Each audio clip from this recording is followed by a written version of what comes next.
All right. Hello, everyone. So this is the computer vision workshop. Sorry, it was supposed to happen at 1, but I slept through it. That is a reason not to pull all-nighters if you can avoid it. All right. So without further ado, let's get started.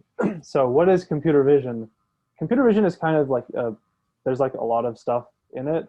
And it's sort of, there was a lot of stuff that was done with classical approaches. There were a lot of algorithms for stuff like feature point tracking, um, object detection. A lot of you have probably seen the HAR classifier, right, from the interviews. So there's a lot of stuff, and then with deep neural networks, of course, a lot of this has been sort of turned upside down, right? YOLO for object detection, depth estimation with a monodepth and stuff like that. And so basically, like I guess generally, there's a lot of interesting problems in computer vision, right? There's the problem of detecting whether an object is in a frame, right? Maybe detecting multiple objects, maybe getting bounding boxes, or even getting a mask to find out exactly what pixels those objects are at. Estimating depth is something that's used in self-driving. Also, in phones, portrait mode is driven by this. Optical flow for estimating movement. Feature point tracking is really useful because basically, if you see if you can track, say, this point on this building, you can see that it's moving right as you sort of move the image.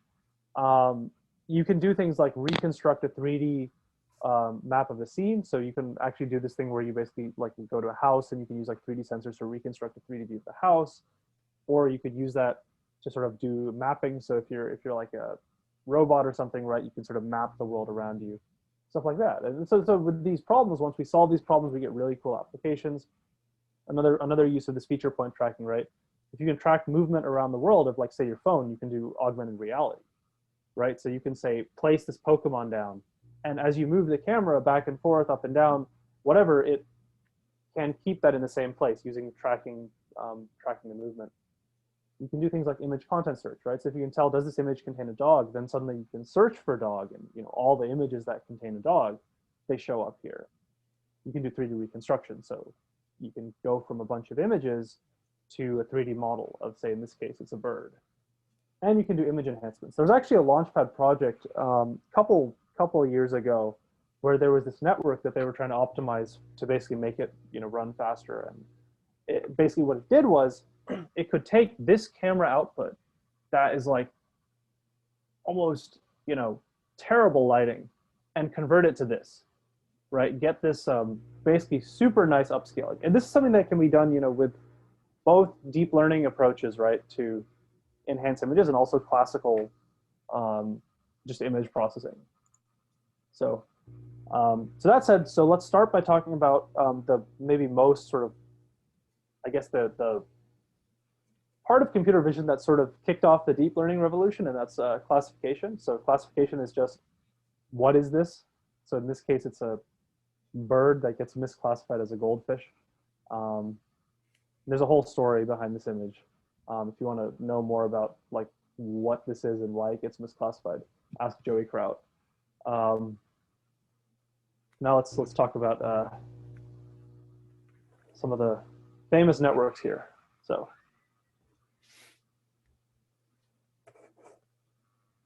yeah, could you go to the next slide, Privy? yep. Yeah, so I think the deep learning revolution first started off with AlexNet. And this looks like a very traditional convolutional neural network.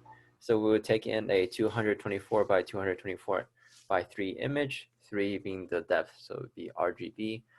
And then we would use different size convolutions. So we'll start off with an 11 by 11, then move downwards as we go up the number of convolutional layers. We use max pooling, of course, and we finally do a fully connected layer at the very end with 3 fully connected layers. So it's a very basic CNN, and with PyTorch, maybe this would be like a 8 or 9 line kind of algorithm that we can just straight up build on the spot. And we can try to use this algorithm for predicting a bunch of labels. In this case, there were 1,000 labels for the task at hand. Now, the next step was using VGG. So this was the first paper that tried to look at convolutional neural networks and whether if we add more and more layers, whether that could help. So all I did was take AlexNet, add more layers, some pretty simple stuff. We also started thinking about the idea of convolutional neural network layers as not just like layer by layer by layer, but like block by block by block. And we can see that this idea really comes into play when we talk about things such as residual networks. But for now, all it's doing is just we're going to use 4 convolutional layers and then use a max pooling layer afterwards, and we repeat this pattern. By learning an algorithm that learns like a block by block by block algorithm as opposed to by a layer by layer schema, and it got a lot better accuracy and a lot better error. So for ImageNet, it achieved 23.7 error, and at that time that was really, really good. And in fact, VGG is still being used today for things such as style transfer because of its accuracy and how simple the model network is. Next slide. Yeah, and you can essentially see this at play. We have 2 blocks, so a 2 layers, and then we have 3 layers, and then we have 4 layers and 4 layers, and then four layers. You can see this like block by block by block idea that comes into play as we go further and further down through the convolutions. Finally, we get the output of a 1000 labels. Now, we talked about the idea of increasing the number of layers as in VGG. We can just throw more convolutions at the problem, right? Well, GoogleNet tried to think of a different idea, which is that, well, what if we take this network and we made it wider, right? With wider convolutions, perhaps we can learn more information. So we can already have like multiple kernels, but in this case, we can also use different convolution sizes. And in this case, we use something called a 1x1 convolution. So just a 1x1 kernel. And with this convolution, it's really, really easy to calculate since it's a very, very small kernel size, and we can just like output the image, and it's extremely fast. We use a filter concatenation, so we just concatenate the results of all these convolutions. And the main idea would be that perhaps with the 5x5 convolutions, some like small details might be missed, whereas like the 1x1, 3x3 might be able to pick up on those like smaller things. So we went even deeper. Sorry, I can go back by one. Yeah. We went even deeper. We went even wider, and this was the first time we used something called an inception module. So this block is called an inception. Yeah. And you can see this at play. We have like a block by block by block, just like taking that idea from VGG, and each time it's also a much wider network. Yeah, and then the next revolution came with ResNet. So if we're to, can you go back to slide 6?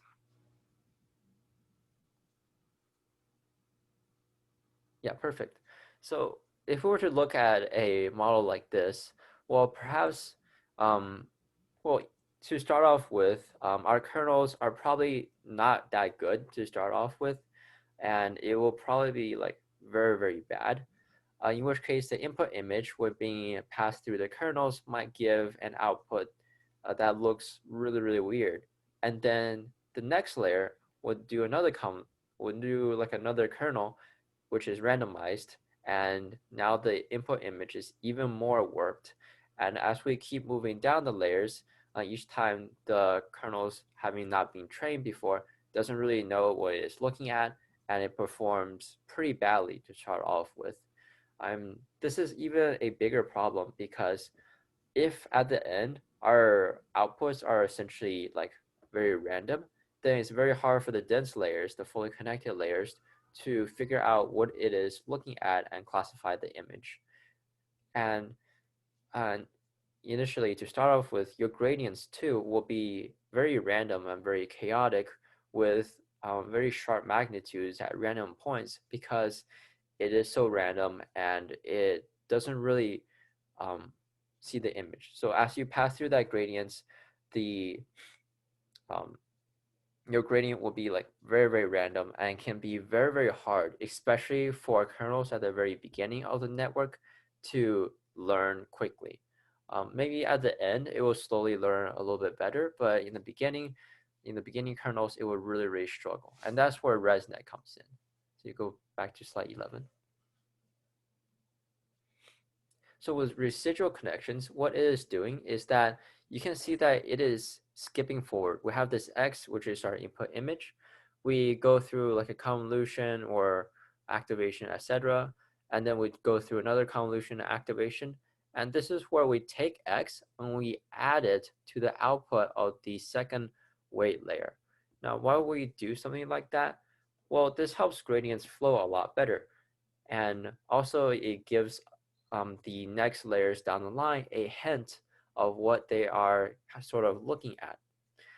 So gradients can flow quickly through this skip connection back to the first couple of layers, and this really speeds up training, especially if you have a very, very deep layer such as, a deep network such as GoogleNet or AlexNet, for example. So now we can train up to 1,200 layers, which is incredibly large.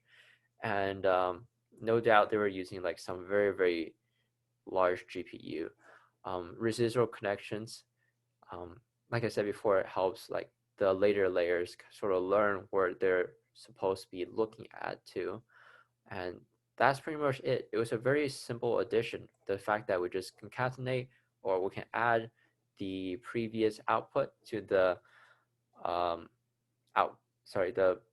the input. We take the input and we add it to the output and we pass it on.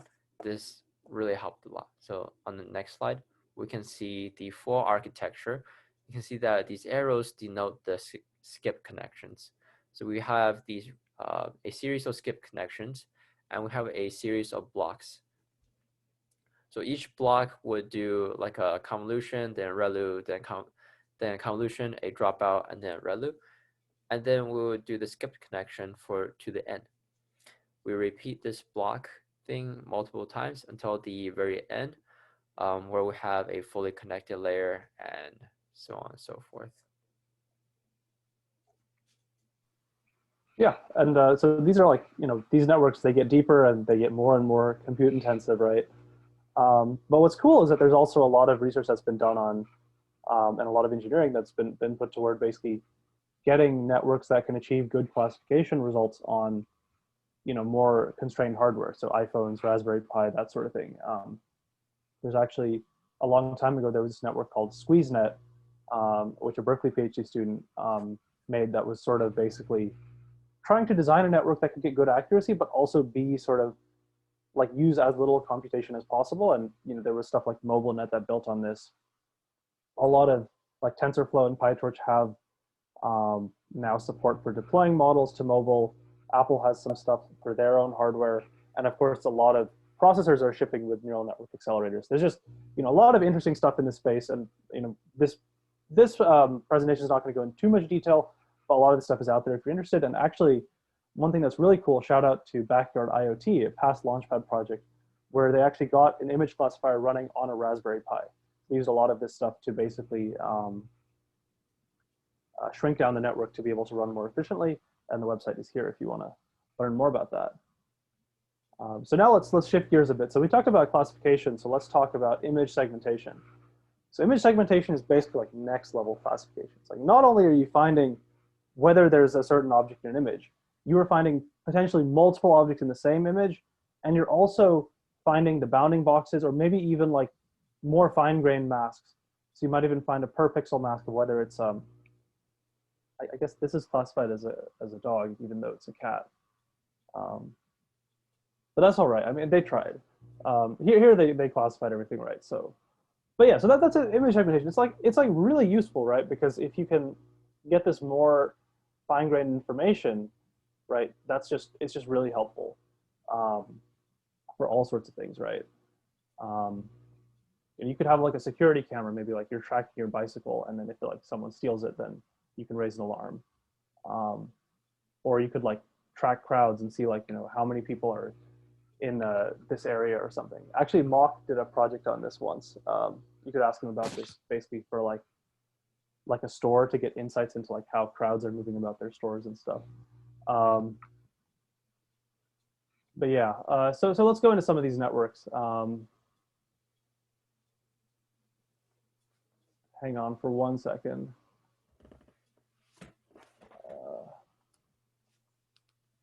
Oh no.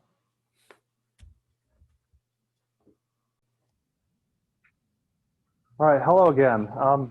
Nice thing about Zoom is that technical difficulties don't like you can actually pause it. So anyway,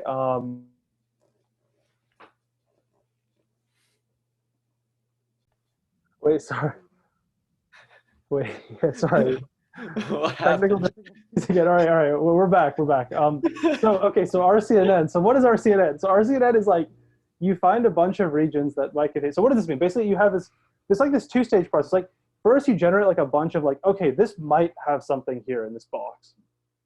You just take that box, take the subimage, you get a bunch of these subimages, use the CNN, you classify each of these. And so it's like, okay, if you have high confidence classification, there's like a person. And you say, all right, we're going to keep this box. And there's actually, it's kind of an interesting problem because if you generate too few boxes, you might not get the right box. So like imagine like the only boxes you generated were like this one and like this one, right? Like, I mean, you say, okay, maybe this one's a better one. We keep this one. And it's like, it's not the right fit, right? We want a box of the person that's kind of like here.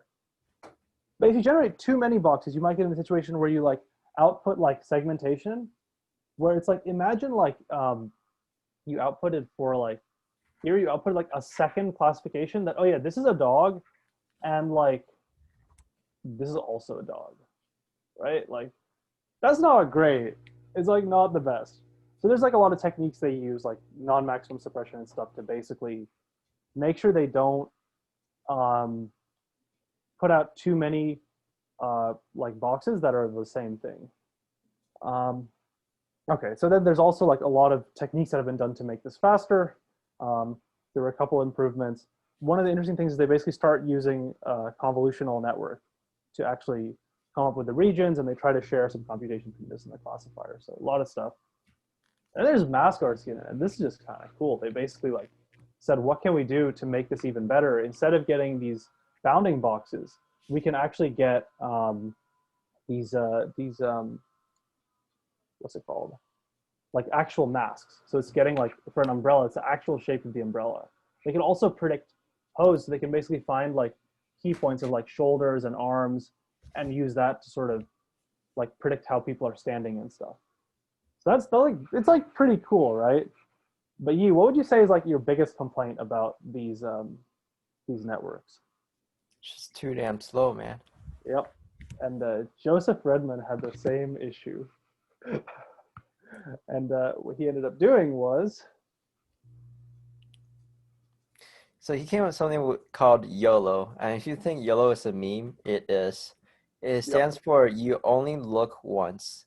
So the key idea is that when we look at an image and we generate the bounding boxes, we don't want to have to pass through the image multiple times to get each bounding box. We want to be able to just do one pass through the network and get all the bounding boxes at once. And how it sort of works is we take this image and we divide it into a grid layout. And we have each grid be responsible for predicting a set number of bounding boxes and a confidence score for each box. Furthermore, each grid cell also predicts a probability that the label is within the box. So for example, we can see on the bottom in the like red, yellow, blue, and green map, um, the blue grids cells have a pretty high confidence that the label that a dog is within the image. So they will try to draw the bounding boxes for that dog, whereas the yellow is thinking that it's a bike and it will try to draw the bounding boxes for the bike. So each grid cell works sort of independently of each other and tries its best to draw bounding boxes around the whole thing. And in the end, we use, as previous methods did, non-max suppression to remove pretty much all the bounding boxes that have either very, very low confidence or share a very large overlap with other bounding boxes. In the end, for example, we only have 3 bounding boxes there: the dog, the bike, and the car. Now, YOLO, we can run this in pretty much real time. Um, in fact, you can probably get, I think, 30 or 60 frames per second, sometimes better than video games, straight up for bounding box classification. And these YOLO models are not small models, they're very, very large. The fact that we can do it so quickly means that we can incorporate it into like a Tesla, in order to like figure out where all the cars are and do, I don't know, like drive a car. Yeah, autonomous driving. We got it in real time now, baby. Woo. Now, now the next update is YOLO. There's YOLO V2, and then there was YOLO V3. Somewhere along the line was YOLO 9000, but I think it got scrapped because it wasn't that good. And then there was YOLO V4. They might have skipped YOLO V4. I haven't seen people talk about it as much. And then there was YOLO V5. Oh yeah, YOLO V4 had a controversy where they didn't think it was contributing worthwhile enough and didn't deserve the YOLO name. But YOLO V5 is where we finally get a lot of really cool additions being added onto it. YOLO still tries to preserve the fact that it is a very fast model. You only look once, but it still tries to get a very high accuracy. In fact, it beats out a lot of the other models in this task. And what it contributed was the use of something called a backbone, a neck, and a head. Neuroanatomy, then the backbone essentially takes the input image and tries to extract meaningful features from it. And one of the methods was just to use an ensemble of pre-trained models, such as ResNet or VGG, etc. Even though these models are like sort of large, we can run multiple models in parallel to get a very high speed up. The authors in the paper mentioned something like, I forgot how they called it, but the backbone was like very useful. You can parallelize a lot of things and get a very high accuracy, and you're something called safe or something. I gotta look back into it. And also, so once we have that feature map, we feed it into the neck, and this is where we use something called a feature pyramid. And a feature pyramid is often used in a lot of different applications now. The idea is that as we go down a convolutional neural network, we increase in the semantic information. The semantic information being kind of what the object is being, how the object is being represented, the value of each